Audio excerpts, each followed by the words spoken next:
புதுச்சேரி ராஜீவ்காந்தி கலை மற்றும் அறிவியல் கல்லூரியில் உலக மகளிர் தினம் கொண்டாடப்பட்டது.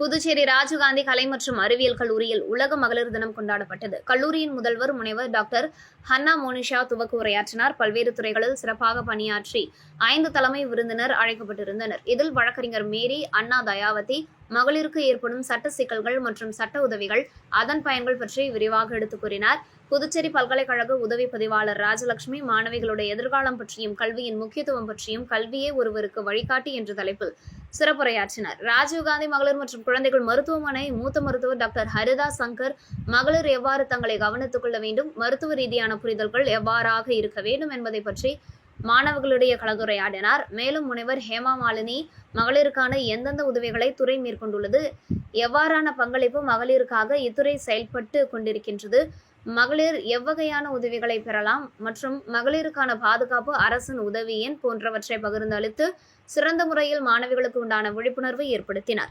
முனைவர் செல்வராஜ் வரவேற்புரை வழங்கினார். முனைவர் நாராயணன் தொகுப்புரை வழங்கினார். பல்வேறு போட்டிகளும் நடத்தப்பெற்று பரிசுகளும் வழங்கப்பெற்று மகளிர் தின கொண்டாட்டம் கல்லூரியில் நடைபெற்றது. அமைப்பாளர் முனைவர் பாலாஜி கல்லூரியில் மகளிர் தினம் கொண்டாடுவதற்கான ஏற்பாடுகளை செய்திருந்தார். புதுச்சேரி